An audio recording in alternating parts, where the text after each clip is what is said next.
بەناوی خدای بەخشندەی میهرەبان بینەرانی عەزیز و خۆشەویستی کەناڵی ئاسمانی پەیام سەلام و میهرەبانی خدای گەورەتان لەسەر بێ. لە دیمانێشتری تایبەت لە خزمەتی ئەوەی عەزیز و خۆشەویست دەبین لە شارە جوانەکەی خورمال لە خزمەتی مامۆستایەکی عەزیز و بەتوانەی ئەم دەڤەرە ڕێزار زەنای مامۆستا مەلا عەلی تاهیر گوڵپی تا توی باسی ئەمانەتەکەین و خەمی خەڵک لە ئەستۆی چێە، هەرێکێک لە ئاستی خۆی لە لای ژێرەوە یان ئەوە تا بەرپرس و باڵادەستەکان چۆن بتوانن ئەدای ئەرچی سەرشانی خۆیان بکەن، ئەو خەمەی کە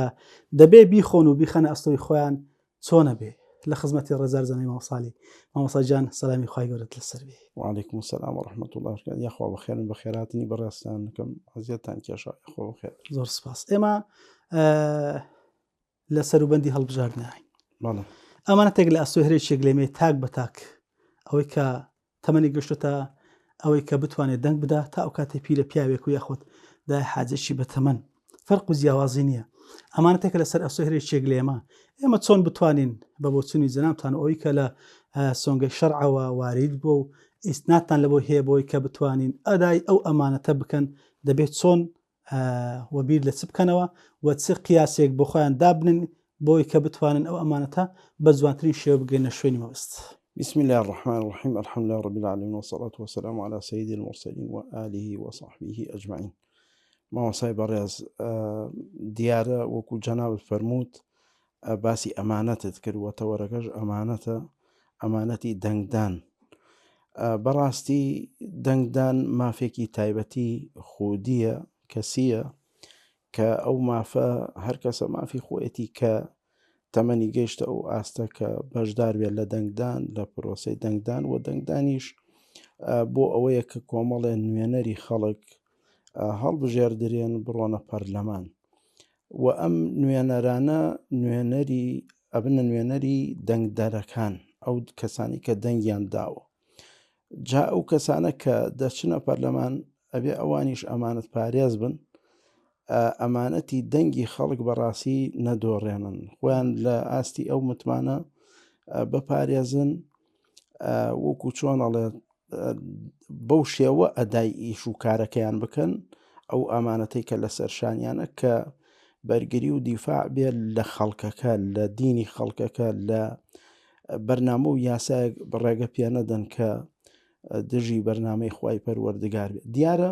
تاک بە تاچی هاوڵاتی عەفو مامۆستا چۆن بزوانی ئەو کەسە جێگەی ئەوەیە کە ئەمانەتی خۆی پێبست پێدان چۆن بیان ناسی؟ جا عەرزت کەم بەو شێوە کە کەسەکە ئەچێتە پەرلەمان کەواتە نوێنەریایەتی خەڵک ئەکا، جا ئەو نوێنەرەی کە تۆ هەڵت بژاردو بزانە کێ دەنێری، یعنی بۆ ڕەفاقەت تۆ بێ بزانین ڕەفیقی کێەکەی، لە هەموو شتێکە ئەبێ بزانی چۆن هەڵەبژێری. ئێمە گەڕین بە ناو ئەو میوە وشتانەی کە دەیکڕین هەڵبژاردنەکەین، بەڵام بۆ ئایندە و مستەقبەلمان، بۆ داهاتوون، بۆ ژیانمان، بۆ یاسامان، یعنی جاری وهەیە بەداخەوە خۆمان هەڕاژەکەین، خۆمانەوە ئەکەین کە هەرزانەکەین، گوێ نادەین کە ئەمە بەڕاستی ئەمانەتێکی سەرشانە و ئەمە دەرەنجام و دەراویشتەی هەیە. ئەم دەنگدانە خۆشایەتی دانە، ئەم کەسە تۆ بە شایستەی ئەزانی ئەینێریت ببێتە نوێنەرت، دوایی هەر بڕیارێک ئەدا هەر شتێکەکە تۆ هەڵت بژاردووە شەریکی لەگەڵی.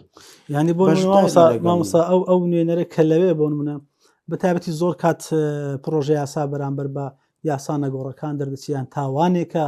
یانەوە تەستەمێکە لە خەڵک دەکرێت، ئەو دەنگدەرە پێی ئاساییە پەنجەی خستۆتە نامڕەکە بوو سەحێکی داوە لەو گوناحە گەورانە تا دەگات حەدی شرک و کوفر و یان ستەم کایەکە لە گوناحە گەورەکان بۆ نمەکە دەکرێت حەقی خەڵکە یان هەر تاوێنەی شرکە دەکرێت بە دەنج ئەوە ئەو تاک بە تاچی ئەو دەنگدەرانە تێدا مزنی بن. بە تەئکید تاوانی هەیە ئەو کەسەی کە دەنگ ئەدات بە کەسێک کە سوور ئەزانەیە کە ئەم کەسە ئەو ئیشەی لە خراپە بەکاردێنێ، ئەو دەسەڵاتی لە خراپە بەکاردێنێ و پاشان ئەوەشی کە وەری دەگرێت لە موچەکەی دووبارە لە خراپە سەرفیەکە. یعنی ئینسانە بێ یەقینی هەبێت کە بە کەسێک دەنگ بدا کە شایەن و شایستەی بێ. پێغەمبەر صلی الله علیه و سلم ئەفەرمێ هەر کاتێک کە ئەمر و ئیش و کار درایە دەست کەسانێک کە شایستە نەبوون، ئەفەرمێ چاوەڕێی قیامەتکە. ئەوەش بەڕاستی پێغەمبەر صلی الله علیه و سلم فەرمی ڕۆژێک دێتە پێشەوە کەسانی ڕازگۆ بە درۆزن ئەژمارەکرێن، کەسانی درۆزن و خائین بە ئەمانەت پارێز و بەوەدا ئەنجێن دەی خۆی ئەمە دەبێ وشار بین مامۆستا ڕاستەوان بە نەوعێک خۆیان نیشان دەدەن ئەبێ تاکی کۆمەڵگات تاکی خەڵکی چۆن کوردی دڵێ بیان ناسێ تاکی دەنگدەر ئەبێ وشیار بێ ئەبێ وشیار بێ بە دوواداچوون بکا بزانێ ئەو کەسەی ئەوێ دەنگی پێ بدا چۆن بۆ دین و بۆ ژین یعنی بۆ دنیا و بۆ قیامەت. ئەمە مەسەلەیەکی بەڕاستی ئەوە نییە تەنها ئەوە بێت و بڵێ وەڵام من جاچیتی دەنگە دەم هەر کەسێک بێ قەی ناکە وەڵاهی ئەبێ شایستە بێ. هەماوسا لە حیزبێکی ئەلمانیە با بڵێن کەسێکی زاهیرێن باشە بینی بەڵام دوجار ئەو کار و فرمان بەدەستی خۆی نییە بڕیار بەدەستی خۆی نیە تەوجیهات لەسەرێکە بۆی هات ناتوانێت بڵێ ئایان نا چی گۆت دەبێ ئیطاعی هەبێ ئینسانەکە چێشت بۆ دروستەکە وەڵی ئەوە خراپیەکەی ئێمە ئازادی بەڕاستی لە نەبوونی ئازادی گەورەترین کۆسپ و تەگەرەیە گەورەترین کێشەیە لە ژیانی خەڵکی کوردستانە کە ئازادی دەربڕین ئازادی ئەوەی کە تۆ بتانی خۆت بی خۆت تەمسیلی خۆتکەی دەوری خۆت ببینی ڕۆڵی خۆت قەناعەتی خۆت ویژدانی خۆت ئیمانی خۆت چۆنتەوێ بەڵام ئەوە خراپترین شتەکە ئەمڕۆ ئێمە وەمان لێ هاتووە کە لە کوردستانە بەداخەوە لەسەر ئەساسی فشار و ئەو شتانە کە ئازادی تاگنیە ئەندام پەرلەمانەکان پیان دەگوترێ ئێوە ئەبێ ئاوا تەحریک بکرێن ئێوە ئەبێ ئاوا بڕیار بدەن بە پێی ئێمە ئەمە زۆر خراپە بەڕاستی گرتنی ئەم ڕێگە ئازادیە زۆر کارێکی خراپ بە تەئکید لە ناو کوردستانە هەیە کە خەڵکانێک ئەندام پەرلەمانن خۆیان ناتوانن با بڵێن ئەوەی ئیرادەی خۆیان بکەن دەربڕینی ئیرادەی خۆیان بکەن بەڵکو خارجی ئیرادەی خۆیانە ئیرادەی حیزبەکە ئیرادەی مەسئول و بەرپرسیەکە وەکو چۆن بە کۆنتترۆڵێکاوە بە کۆنتترۆڵ ئەنی بە بۆچینی زەناتان لە ڕۆژگارێکی وەکو ئەمڕۆیە زۆر پێویستمانە بۆی کە کەسانێکی چۆن دڵێ هەم سەرڕاست بێ هەم لەگەڵ خوددا ڕاست بێ هەم دلێر و بوێر بێ بۆی کە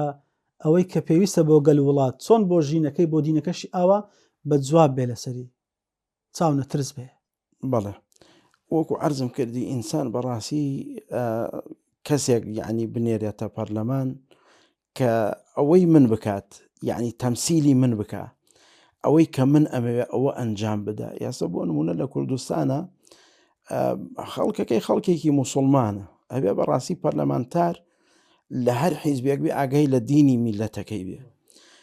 ئەم جەمیلەتی ئێمە میلەتێکی هەژارە ئەبێ ئەندام پەرلەمان ئاگای لە برسێتی میلەتەکەی بێنەوە خۆی تێربێ و ئاگای لە برسێتی میلەتەکەی نەبێت. دوجار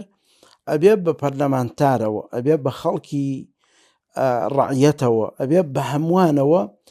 لە خەمی بەڕاستی ئەم وڵاتەمان دابین بەرەو کاولستان نەیبین بەرەو کاولکاری نەیبین وای لێ بکەین پەرلەمانتارەکانمان دڵسۆزانە ئیش بکەن لە بۆ خەڵکی کوردستان و خەڵکیش بەڕاستی داوا ئەکەم کە خەڵکی شایستە خەڵکێک کە معقول بێ خەڵکێک کە دیندار بێ خەڵکێک کە ئەمانەت پارێز بێ بینێرنە پەرلەمان کە جەریئانە ئازایانە ئیش بکە بەتاوێت ئەمە پەرلەمانی عێراقە ئێمە بۆ خۆمان ئەزانین میلەتی کورد دۆستی کەمە بەڕاستی ئێمە ئەبێ پەرلەمانتارەکانمان لە بەغدا یەکگرتوو بن و ئازا و دلێر بن خەڵک ئەیان نێرێتە پەرلەمان ئێمە بە هەمومانەوە وەکو لە جومعەیەکە باسم کرد ئێمە بە هەمومانەوە ئێوە هەڵەبژێرین و دەنگ بە ئێوە دەین ئێوەش ئەبێ بە هەمووتانەوە بە حیزبەکان خزمەتی ئێمە بکەن خزمەتی ئەم میلەتە. لەبەرەوە بەڕاستی من هەراوە دەنگ نادەم بە کەسێک بۆ ئەوەی کە دەرچێت و موچەیەک وەربگرێت بۆ ئەوە دەنگی پێدەم کە موچەیەک وەرەگرێت و مافێکی هەیە و هیچ ناڕەحەتیەکانی بۆ ئەوی خزمەتی من بکە بۆی خزمەتی هاوڵاتی بکە نەوەک دوایی ئەسڵەن هاوڵاتی نەناسێتەوە بڵێ کاکە من دەنگم بە تۆدا ئێجاچێت دەخوا بە تەنا بە دەنگی تۆ دەرنەچوم جاری وایە ئەوە نەبێمنەتیشن یعنی ئەبێ مەهامی خۆیان بزانن لە پەرلەمانی عێراق شەڕ بۆ ئەم میلەتە فەقیرە بکەن شەڕ لەسەر ئەم میلەتە فەقیرە بکەن مافەکانی وەربگرنەوە ئەوەش بە کی ئەکرێ ئەوەش بەڕاستی بە کەسێک ئەکرێ کە دیندار بێ ئازا و چاو نەترس بێ چاوی لە هیچ شتێک نەبێ پاشان چاوی لەوە بێ کە میلەتەکەی ئەو دەنگدەرەکانی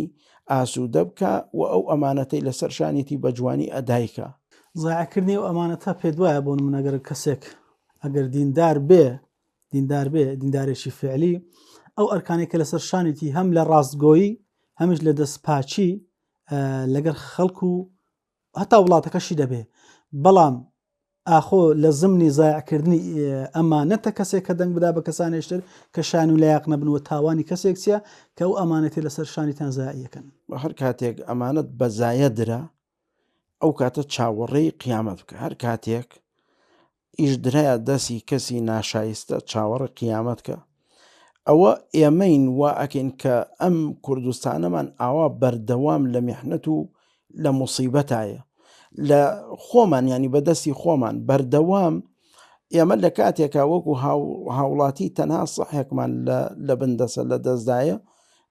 ئەوەش بەڕاستی بەزایە ئەدەین ناتوانین لە شوێنی خۆیە ئەو ئەمانەتە جێبەجێکەین. لەبەرەوە پێغەمبەر صلی الله علیه و سلم فەرمی هەر کاتێک ئەمانەت بەزایە درا ئەو کاتە چاوەڕێی قیامەت بکە. یەکێک لە نیشانەکانی منافق بەڕاستی نەپاراستنی ئەمانەتە. یەکێک لەو شتانی کە خوای گەورە لە ئینسان ڕازیە بێ ئەوەیە کە ئەو ئەمانەتەی کە لەسەری داناوین بە جوانی بیپارێزین کە ئەمانەتی ئیرادە بەڕاستی زۆر زۆر مهمە کە ئینسان ئیرادەی نەدۆڕێنێ خۆی نەدۆڕێنێ و یعنی وەکو چۆن عەرزم کردی تەمسیلی خۆمان بکەین تەمسیلی کەسانی تر نەکەین ئەوەی کە قەناعەتی خۆمانە ئەوە ئەنجام بدەین. مامۆستای بەڕێز باسی ئەمانەت کرد بۆی کە ئەداکردنی ئەرکێکی و چۆن دڵی واز بێ لەسەر شانی هەمومان بەڵام بۆ ناسینەوەی تاک بەتاچی ئەوەی هەتا ئەوەی کە چینێک لە با بڵێن بەناو مسلمانەکان ینی خەڵک سار دەکەنەوە لەو قەزیە ئاخۆ لە چی شەرع هاتووە بۆی کاتێکە پەرلەمان و دەنگدان ئەمری واقعە لە کاتێکە ئەو ئەمرانە لەوێ کە دەردەچی پرۆژە یاسایەکە یان هەیە یاسا و قانونیەکە هەر لەسەر ئێمە دەچەسپێندرێ پێمان خۆش بێ یان ناخۆش بێ باشە بۆ دەبێ ئێمە کەسانێک نەنێرین کە هیچ نابەرگری لە مبادیە نەگۆڕەکان بکەن لە حەق و مافی خەڵک بکەن. فەرمایشتێکی زۆر جوانە خوای گەورە لە قورئانە فەرمێ والمؤمنون والمؤمنات بعضهم أولياء بعض يأمرون بالمعروف وينهون عن المنكر. یعنی بەڕاستی ئێمە ئیماندارانی ئافرەت و پیا و هەندێکمان پاڵپشت و پشتیوانی یەکین. ئێمە بەبێ پشتیوانی یەکتر ناتوانین ئەمر بە معروف و نەهی لە منکەر بکەین ناتوانین بەڕاستی دینی خوا بچەسپێنین ناتوانین یاسا شەرعیەکان لە کوردستانە جێبەجێکەین. جا لەبەرەوە ئەسڵ وایە کە ئیمانداران پشت و پەنای یەک بن نەوەک لێرەوە کابرا مسلمانە نوێژ دەکا ڕۆژ و دەگرێ خۆی بە مسلمان دەزانێت بەڵام پشت لە برای مسلمانیەکە لە کاتی خۆیدا لە کاتی ئیشە چارن و سازەکاندا لەبەرەوە بەڕاستی زۆر هەڵەیە لە کاتێکا بەداخەوە خەڵکی مسلمان دژی مسلمان بۆسێتەوە مامۆسایەکی ئاینی دژی ئیسلامی و دژی ئیسلام بۆسێتەوە خۆی ئەسڵ وایە مسلمانان پاڵپشت و پشتیوانی یەک بن. من ئەگەر ئایب و هەڵەیەکی شمە ئەبێ ڕاستم بکەیتەوە ئەبێ ڕاستم بکەیتەوە هەڵەکەم بۆ چاک بکەیت. یعنی معقولە ئەو هەموو عالمە گەورە ئەو هەموو زانە گەورە لە ناو شۆڕشی کوردیدا هەبوون هەر لە با بڵێن شۆڕشە کۆنەکان ئەوانەی کە شۆڕشی دێرین بوون کە لە مێژووی کوردایەتیدا و شۆڕشگێڕیدا خەباتگێڕیدا پێشڕەوی حیزبایەتی پێشڕەوی شۆڕشەکان زانای ئاینی بوون مامۆسای ئاینی بوون. یعنی چۆن ئەکرێ بەڕاستی مامۆسایانی ئاینی ئێستاکە کە لە ناو ئەحزابی ئیسلامیە کە سەحوەیەکی ئیسلامی دروست بووە ئەوانە هەمووی هەڵەبن کە عالمی زۆر زۆر گەورەی تیا بووە لە کۆن هەتا وەکو ئێستاش چۆن ئەکرێ و هەموو مامۆسایانی حەق بشارێتەوە و دژی حەق بێت و ئەمانە وەکو بڵێ عیلمێک بزان کە بێن بە ناوی ئەوەی کە حیزبی ئیسلامی بێدعەتێکە و جائز و دروست نییە بە بیانوی ئەوەی کە ئەمان بە تایبەت لە کاتی پرۆسەی هەڵبژاردن و دەنگدان بەداخە و کۆمەڵێک مامۆستا کۆمەڵێک خەڵک بە قسە و بە دەنگ دێن و زمانیان ئەکرێتەوە لەو حاڵەتەدا تەنها فێری قسە ئەبن پەیامیانە بێ کە لە کاتی هەڵبژاردنە و زیاتر قسەیان لەسەر ئیسلامیەکانە. من پێم وایە ئەمانە ئەگەر تەوجیه نەکرابن، ئەمانە ئەگەر قوڕمیش نەکرابن، کەسێک کۆنتترۆڵی نەکردبن بیان جوڵێنێت و ئەمانە بەڕاستی زۆر ئیشێکی خراپەکەن. ئەگەر کۆنتترۆل کرابن لە ژێرباری کەسانێکا بن، یاوەکو ئەگەر بۆ خۆیان ئاوان ناخیان خراپێت، تەنها لەم کاتانەیە دژی ئیسلامیەکان بۆسن. ئەگەر حەسادەتێک یا غەرەز و قینەبەرایەتیەک لە ناو دڵ و دەرونا غەرەزێکی شەخسی و کەسی هەبێ، بەڕاستی نابێتەوە بە هەموو مسلمانانی بڕێژی. حیزبی ئیسلامی لە کوردستانە بەڕاستی خزمەتی باشی کردووە، خزمەتی خەڵکی کردووە، خزمەتی عیلم و قورئان و فەرمودەی پێغەمبەر صلی الله علیه وسلم کردوویەتی. چۆن ئەبێ ئێمە بین ئیسلامیەکانی کوردستان زەربی سەفرکەین و بەداخەواڵم دووبارە کە کۆمەڵێک زانا و داعی هەن کە ئیشی ئەحزابی ئیسلامی سفر دەکەن و بەتایبەت لە کاتی هەڵبژاردنە خەڵکی لێسار دەکەنەوە لە دەنگدان و ئەوانە، کە ئەمە بەڕاستی ئیشێکی ناشایستە و خراپ و ناشەرعیە. بۆیە لە کاتێکا بابایەکی موسڵمان کە ئەچێتە پەرلەمان، من دڵنیام ئەو ئەمر بە مەعروفە لە باتی من ئەیکا. من ئەڵێم خۆزگە بریا کاتێک شتێک دەرەچێ کە دژی دینەکەمە، ئەڵێم بریا لەوێ بوومایە قسەیەکی خەیرم بکردایە و ڕێم لەو منکەرە بگرتە. یان نوێنەرەکەم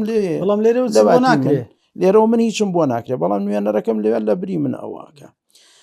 وە کەسێکی تر بەڕاستی ئەمر بە منکەر ئەکا، کە منافقان ئەمر بە منکەرەکەن، ڕێگری لە معروفەکەن. کەسانێک کە با بڵێن مسلمان و زانای ئاینین زیاتر زەمینە خۆشەکەن بۆ ئەم کەسانە کارێکی خراپەکەن، چونکە سبەی دوو سبەی شەریکە لە هەر ئەمرێک بە منکەر دەرچوو، ئەم مامۆسا ئاینیش سوور بزانە شەریکە لەو بابەتەیە. و منی شەریکم ئەو کاتە دەنگدەری بەڕێز کە دەنگەداتە کەسێکی دیندار، خاوەن ویژدانی زیندوو، کەسێکی مسلمانی چاکی ملتەزیم کە ئەمر بە مەعروفەکە و ڕێگری لە منکەر و لە خراپەکە، چ بەرامبەر بە دین چ بەرامبەر بە ژینی خەڵک. خراپەکە لە ڕووی یاسا و دەسەڵات ئەوەسێتەوە، ئەوەک وابێ من لە پشتی ئەو کەسە بم، منی شەریکم لە ئەجر و پاداشتەکەی. کەواتە مامۆستا ترسیاتی و برسیاتی نابێ وارد لێ بکات تۆ ویژدانی خۆت بدۆڕێنی، بۆی کە ئەگەر لە دینەکەش لەولای زەرمەندەبی تێدا، لە هەمان کاتە چۆن ویژدانت ئاسوودە دەبی لە کاتێکا تۆ کەسانێکت ناردووە، ئەو هەموو جەوروستەمەیکە لە ژێردەستا دەبین لە خەڵک دەکرێت. وەڵی جا گەورەترین شت ئازادیە. ئینسان کە ئازادی بەسترا، بەڕاستی ئەو کەسە خۆی لە دەستدا و مردووە. هەر ئەوە بۆ خۆی مردنە کە تۆ ئازادی خۆت لە دەست بی. با بە خەڵکانێکە بوون ئەسحاب الأخدود، ئاگریان هەڵکردە بوو ئەو خەڵکە پاشگەز بێتەوە لە دینداری. یعنی ئەو خەڵکە سەڵی نەئەکردو ئەچوو لە پێناوی داشەیی دەبوو. ئێمە لەم سەردەمەدا مسلمانانی غەزەمان بینی کە چۆن پابەندی دینەکەیان بوون، لەگەڵ یەکا چۆن هەماهەنگ بوون. یعنی ئەو هەموو خەڵکە لەگەڵ موجاهیدان بوو. ئیعلامیەکی چەواشەکار نەبێ کە وەدە و خەڵکە بەڕاستیەوە بابە ئەو خەڵکە هەمووی لەگەڵ دیندارانی وڵاتەکەی خۆی، شارەکەی خۆیەتی، ئەزانێ خاکەکەی بۆ ئەپارێزێ، خەڵکەکەی بۆ ئەپارێزێ. جا چی بکات لە بەرامبەر زاڵمێک کە زایۆنیە و هەڵەسێ بە قەتڵ و عامکردنی ئەم خەڵکە هەر ئەیکات، دڵنیان ئەم خەڵکە هەر ئەیکات. بەڵام خەڵکانێکڵە گەرەمانە نەبن ئەوان وا ناکەن. بابە وەڵاهی ئەوە ئیشی ئەمڕۆیان نییە و ئیشی هەمیشانە. لەبەرەوە پێمان وا نەبێ بەڕاستی کە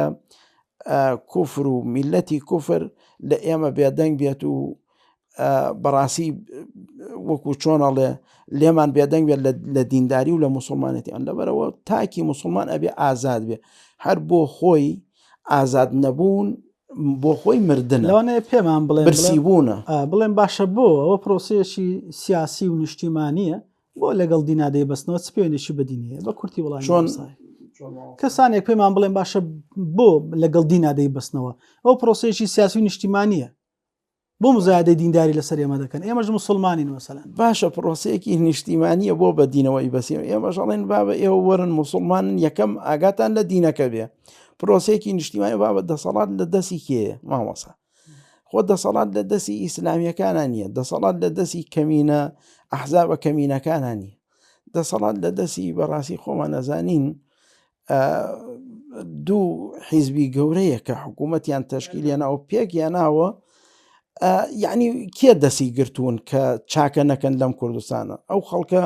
ئێمە بە ئاواتین خەڵکمان برسی نەبێ خەڵکمان لە خۆشی داوێ لە ترسدا نەبێ کێ دەسی گرتوون جا لەبەرەوە ئەبێ بەڕاستی ئەوان بۆ خۆیان ینی لە خەمی میلەتەکەیان دابن کە برسی نەبێت. بەڕێز مامۆستا عەلی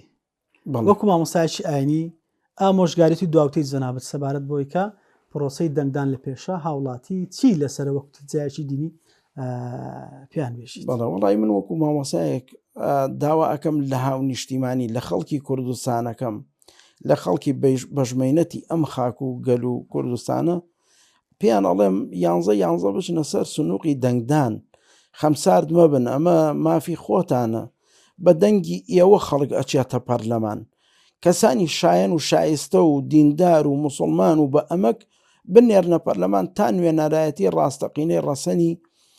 من و تۆ بکەن هەم دینمان هەم ژینمان پارێزراوکەن. جا ئەمە کە زیاتر باسی ژینەکەین ئەڵێن چ پەیوەندێکی دەنگدان هەیە بە دینەوە باشە گەر پەیوەندی بە دینەوە نییە جاخۆوە تا خەڵک برسیەتی خەڵک ناڕەحەتە ئەگەر مەسەلە دنیایەکەشە لێ فەرموو کاکە با من لە وتەیەکی کورتا وتومە هەر کەسێک خزمەتی خەڵککە خزمەتی شارکە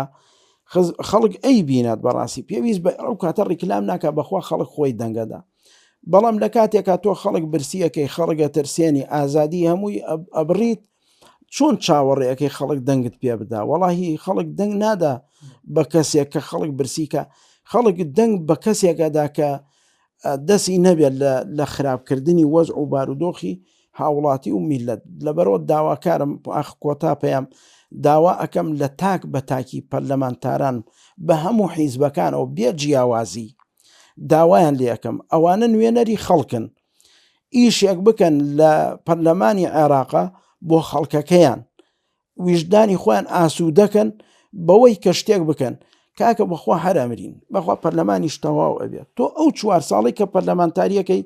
مێژوویەکی جوان بۆ خۆت تۆمارکە بڵێ من ئەم ئیش و شاکارە باشانم کردووە ئەمە هەکبەی منە و ئەمە توێشوی منە بۆ دنیا و بۆ دوار ڕۆژت. زۆر سپاس بە بەڕێز مامۆستا تاهیر گوڵپی دەست خۆش بێ سەلامەت بیاڕی مامۆستای بەڕێز دووبارە بەخێرهاتنتانەکەم ئەزیەتتان کێشە. بەڵێ بینەرە نیاز و خۆشەویست تاکو دیمانێشتر ئەسپاردەی خوداتانەکەین خوداتان.